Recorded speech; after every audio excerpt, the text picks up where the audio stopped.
জয় গোপাল। হরে কৃষ্ণ কৃষ্ণ কৃষ্ণ হরে হরে, হরে রাম রাম রাম হরে হরে।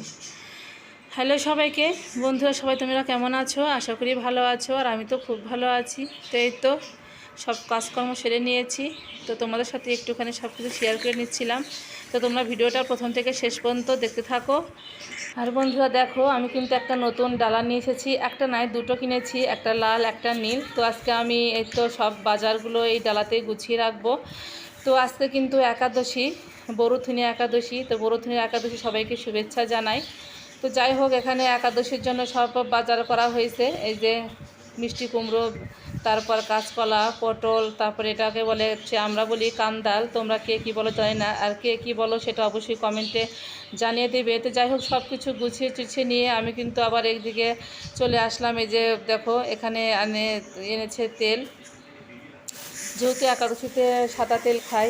আর একটা বড় তরমুজ এনেছে, আর এখানে এনেছে তো এগুলো হচ্ছে শরবত খাওয়ার জন্য মিষ্টি এনেছে। তো যেহেতু প্রচণ্ড গরম, শরবত তো খেতেই হবে। আর আজকে তো একাদশী, যেহেতু ভাত টাত খাওয়া নাই। আর এখানে ময়দা এনেছে। তো যাই হোক, সব কিছু গুছিয়ে টুছিয়ে নিয়ে কিন্তু আমি আবার চুলার কাছে আসলাম। কয়েকটা মিষ্টি আলু সিদ্ধ করে নেব, যেহেতু রুটি খাই না। তো একটু এগুলো খেলে ভালো লাগে, অনেক বড় দিন। তো মিষ্টি আলুটা সিদ্ধ করে নিয়েছি, আর একটুখানি এখানে বাদামও ভাজি করে নিয়েছি। তো এখন আমি সবজিটা রান্না করব, নিরামিষ তরকারি যাকে বলে, সব ধরনের সবজি মিশিয়ে রান্না করব। তো তার জন্য একটু পাঁচফোড়ন দিয়ে দিয়েছি, আর দিয়ে দিলাম সবজিগুলো আমি ভালো করে ভেজে নেব। আর একটুখানি লবণ দিয়ে দিয়েছি, আর হলুদটা আমি পরে দিয়ে দেবো আজকে। তো ভালো করে নাড়াচাড়া করে তারপরে আমি একটুখানি সিদ্ধ করার জন্য জল দিয়ে ঢাকা দিয়ে দেব। তো সিদ্ধ হয়ে গেছে। তো এখন কিন্তু আমি হলুদটা দেব। আজকে এভাবেই রান্না করব, হলুদটা পরে দিয়ে। আর মাঝে মধ্যে আমি এভাবেও রান্না করি, আর খেতে কিন্তু খুবই ভালো লাগে। আর এরকম পাঁচ তরকারি কিন্তু মাঝে মধ্যে খেতে ভালো লাগে। বিশেষ করে একাদশীর দিন আমি এই পাঁচ তরকারিটাই করি, কারণ সবাই একটু খেতে পারে, ঝাল ঝাল ঝালমুখ হয়ে যায়। কিন্তু আমি এই নাবড়ার মধ্যে কিন্তু বেগুনটা দেইনি। আমি যেহেতু যতটুকু জানি বেগুন দিতে নেই, খেতে নেই। তো যাই হোক, আমি ভালো করে একটু নাড়াচাড়া করে নিচ্ছিলাম, আর একটুখানি জিরার গুঁড়ো দিয়ে দিয়েছি। আর খুবই নাশা নাশা হয়েছে দেখতে, আর খেতেও খুব মজা হয়েছিল। আর কালারটা তো বেশ সুন্দর হয়েছে, এত সুন্দর কালার মানে সবসময় কিন্তু সব তরকারিতে আসে না।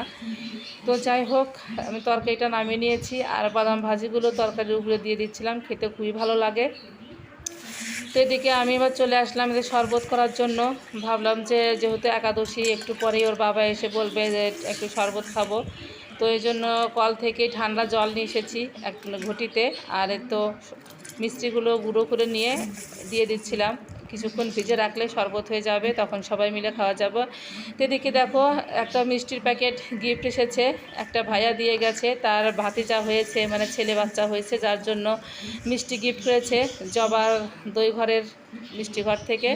তো যাই হোক, কালো সাদা দুই রকমের মিষ্টি এনেছে। আমরা তো যেহেতু আজকে খাবো না, বাচ্চারা খেয়ে নেবে, আর যা থাকে কালকে খাবো, সমস্যা নেই। আর এদিকে দেখো, মামা শ্বশুর তাদের গাছের আম দিয়ে গেছে টক খাওয়ার জন্য। তো তারা যেহেতু বাড়িঘর করছে, গাছ কাটা পড়েছে নাকি, তাই জন্যে গাছটা কেটে দিয়েছে। আর সব বাচ্চারাই মানে আমগুলো সব নিয়ে যাচ্ছিলো। তো কিছু আম আমাদেরকেও দিয়ে গেছে। তো গিফট পেতে কান্না ভালো লাগে, তা ছোটো হোক আর বড় হোক, আমার তো খুবই ভালো লাগে। কিন্তু আবার এটাও টেনশন হয় যে গিফট তো পেলাম, আবার তো গিফট দেওয়ার পালাও আছে। তো যাই হোক, আমিও কিন্তু গিফট দিতে মোটেও কৃপণতা করি না, যতটুকু সম্ভব সবসময় দেওয়ার চেষ্টা করি। তো বন্ধুরা দেখো, আমগুলো আমি কিন্তু সুন্দর করে গুছিয়ে টুছিয়ে রাখছিলাম, যেহেতু আজকে খাবো না, কালকে নিরামিষ আছে, দাওয়া দোষী, কালকে টক রান্না করে খাবো। তো এদিকে প্রচণ্ড রোদ গরম, যার জন্যে দেখো খুবই অবস্থা খারাপ। তো গাছপালাগুলো দেখো রোদে কেমন একদম ঝাঁঝরা হয়ে গেছে, প্রচণ্ড রোদ উঠেছে। আর মাঝে মাঝে একটু মেঘ মেঘও করছিল। এই মেঘ ভাঙ্গা রোদ কিন্তু প্রচণ্ড গরম ওঠে। তো এই গরমের জন্য দেখো, বাজার থেকে কতগুলো রোবো নিয়ে এসেছে, এই মাঝে মধ্যে খাওয়ার জন্য ফ্রিজে রেখে দিয়ে সব খাওয়া হবে। তো সেগুলোই আমি কিন্তু এই যে গুছিয়ে রাখছিলাম। তো বন্ধুরা, ভিডিওটা আজকের মতো এখানেই শেষ করছি। আর ভিডিওটা ভালো লাগলে অবশ্যই লাইক, কমেন্ট ও সাবস্ক্রাইব করতে ভুলবো না। অবশ্যই পেজে গিয়ে একটা ফলো দিয়ে দেবে। সবাই ভালো থেকো, সুস্থ থেকো, টাটা, বাই বাই।